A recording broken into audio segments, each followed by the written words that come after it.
pessoal, tudo bem com vocês? Hoje a gente vai estar dando continuidade ao estudo das parábolas que estão lá em Mateus capítulo 13.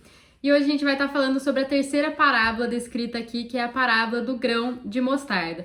Então, na primeira parábola, a gente viu que ela fala sobre um semeador que saiu para semear e que ele semeia a semente a fim de produzir os constituintes do reino dos céus.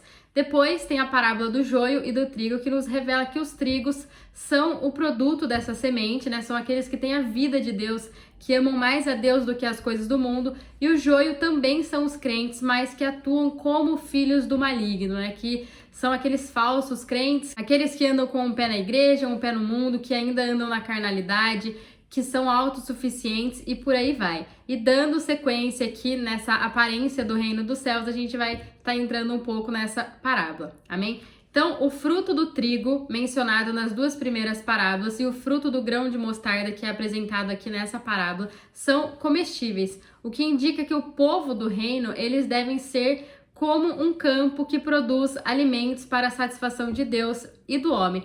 Mas, tanto na segunda parábola como na terceira parábola, a gente vê a intenção do maligno, né, de Satanás, de atrapalhar, de não deixar que o campo produza o alimento e frutifique como deveria. Então, o maligno veio e semeou o joio entre o trigo. Então, todo mundo que tem plantação de trigo sabe que o joio atrapalha muito o crescimento do trigo, né, porque reduz a fertilidade da terra, que o trigo depende para se nutrir bem e para o seu crescimento. Então, tendo o joio, o trigo não consegue, não pode crescer adequadamente. E a gente pode aplicar isso na nossa situação atual, né? Muitos falsos crentes têm frustrado o crescimento dos crentes genuínos e a gente consegue ver a sutileza do inimigo aqui.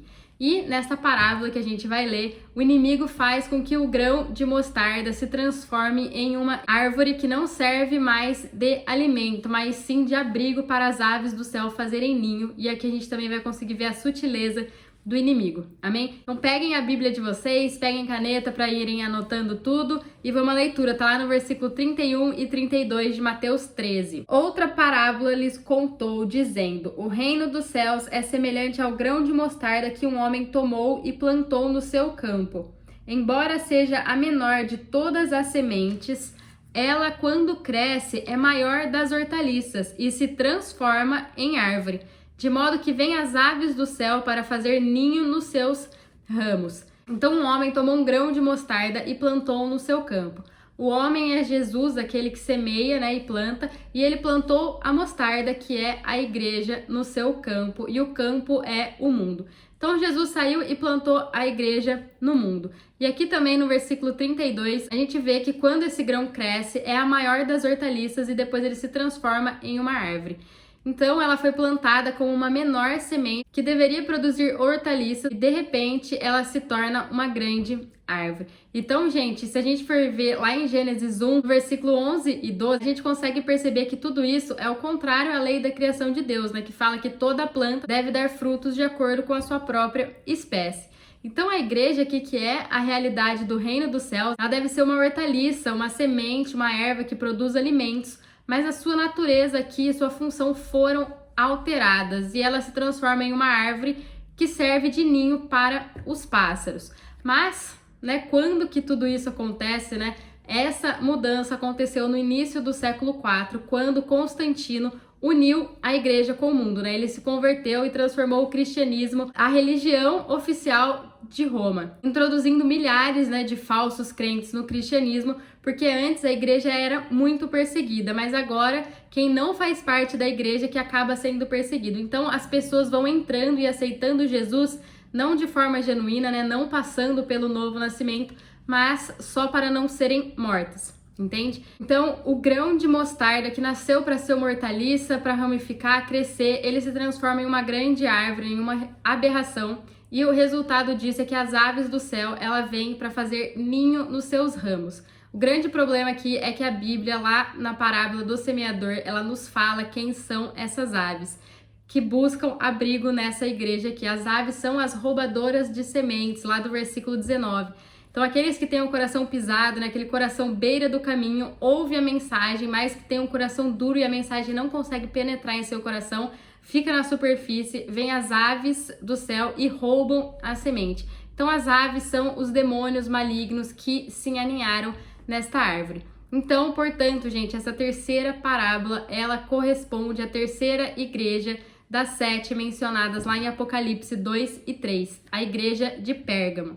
E Pérgamo, gente, significa casamento. Então, essa igreja se casou com o mundo, né? Cortou totalmente a sua raiz judaico-cristã e paganizou.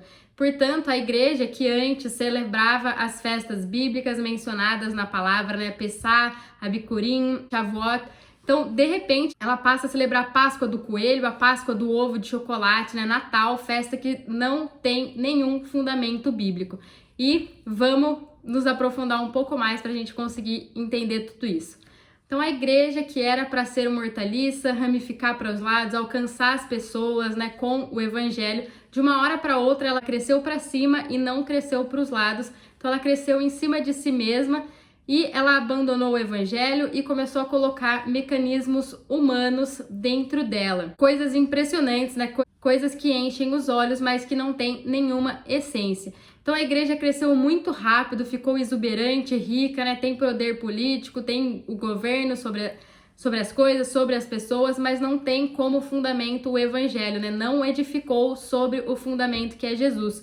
Colocou muita palha, feno, madeira, né? Coisas que aparentemente são grandes, mas que quando vem o fogo vai queimar tudo. Ela é uma igreja que ficou mais preocupada com o que as pessoas vão ver do que em realmente ser, do que realmente se firmar na essência que é Cristo.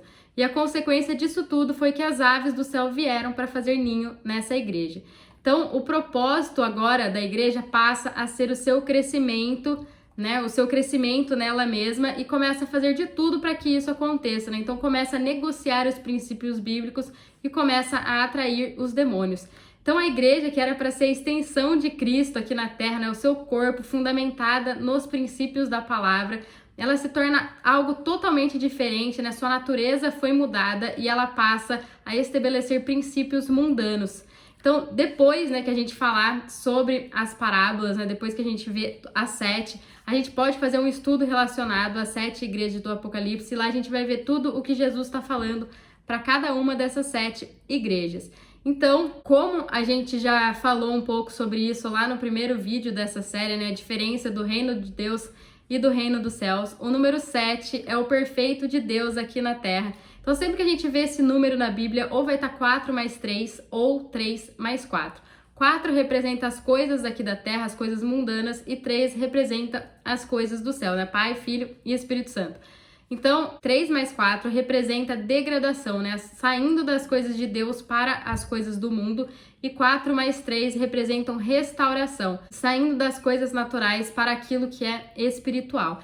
E lá em Apocalipse 2 a gente vê as cartas para as 7 igrejas. E nas 3 primeiras a gente vê: quem tem ouvido, ouça o que o Espírito diz, aí ele fala, e depois a promessa ao vencedor. E nas 4 últimas a gente vê primeiro a promessa para o vencedor e depois quem tem ouvido para ouvir, ouça. Então, lá nas cartas de Apocalipse a gente tem uma degradação. A igreja de Laodiceia, que é a última igreja, a gente vê que é uma igreja totalmente mundana, fora do propósito de Deus. Então, lá em Apocalipse 2 e 3 a gente vê as 7 cartas para as 7 igrejas, e aqui em Mateus 13 a gente vê as 7 parábolas do reino, e tudo isso se interliga. As igrejas, ao longo do tempo, ao longo das eras, elas vão se afastando totalmente dos princípios da palavra. Foi ocorrendo uma degradação, e as parábolas, né, a mensagem do evangelho do reino, serve para trazer a igreja de volta para Deus, percebe? Vai havendo uma restauração, vai gerando arrependimento no coração da igreja.